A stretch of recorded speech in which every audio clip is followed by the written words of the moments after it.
విశాఖలోని టీడీపీ నేత గోడౌన్లో గోమాంసం దొరికింది. టీడీపీ నేత సుబ్రహ్మణ్యం గుప్తా కోల్డ్ స్టోరేజ్లో గోమాంసం పట్టుబడింది. బాపట్ల టీడీపీ ఎమ్మెల్యే ప్రధాన అనుచరుడు సుబ్రహ్మణ్యం గుప్తా. ఈయన గోడౌన్లో గోమాంసం గుట్టు రట్టు చేశారు డీఆర్ఐ అధికారులు. 1,89,000 కేజీల గోమాంసం పట్టుబడితే ఇప్పటి వరకు అసలు సూత్రధారులను పోలీసులు పట్టుకోలేదు. టీడీపీ నేతను కాపాడేందుకు పోలీసులు గోప్యత పాటిస్తున్నారనే విమర్శలు వెల్లువెత్తుతూ ఉన్నాయి. గోమాంసం పట్టుబడ్డంపై మండిపడుతూ ఉన్నాయి ధార్మిక సంఘాలు. మేము ఒకటే తెలియజేస్తున్నాం. ఈ యొక్క ఎన్డీఏ కూటమిలో రాష్ట్ర ప్రభుత్వానికి మేము ఒకటే తెలియజేస్తున్నాం.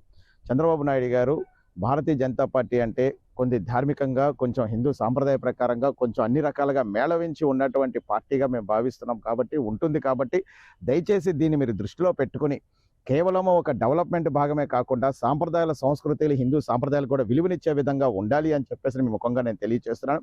అంతేకాకుండా ఇది ఒక అక్రమ రవాణా, ఇది సుమారు కొన్ని వందల కోట్లకు సంబంధించిన అక్రమ రవాణా విజయనగరం, ఒరిస్సా దగ్గర నుంచి ఇటు వైజాగ్ మీదుగా ఇటు తెలంగాణ నుంచి, అదేవిధంగా కర్ణాటక నుంచి ఈ బోర్డర్లన్నిటిలో కూడా ఇది తరలిస్తున్నారు అని చెప్పేసి ఎంతోమంది గోరక్షక వాళ్ళు వాళ్ళ వెనకాతల పడితే వాళ్ళని ఇష్టానుసారంగా వాళ్ళ మీద కేసులు పెట్టి, గోరక్షకుల మీద కేసులు పెట్టి ఒక మాఫియా అనేది నడుస్తుంది అని చెప్పేసి ప్రత్యక్షంగా పరోక్షంగా ప్రతి ఒక్కరికి ఇది తెలిసినట్టు.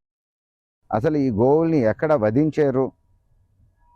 భారతదేశంలో గోవుని పూజించేటువంటి పుణ్యభూమిలో ఈ గోవధ అనేది నిషేధించబడి ఉన్నప్పటికీ విజిలెన్స్ డిపార్ట్మెంట్ ఏదైతే పట్టుకొని పోలీస్ డిపార్ట్మెంట్కి అప్పచెప్పిందో దీన్ని వెంటనే గనక తీసుకొని బాధ్యులైనటువంటి వాళ్ళందరినీ కూడా శిక్షించకపోతే విశ్వ హిందూ పరిషత్ దీన్ని పెద్ద ఉద్యమ బాటగా చేసుకొని ఉద్యమిస్తుంది అని చెప్పి మీ ముఖంగా తెలియజేసుకుంటాం.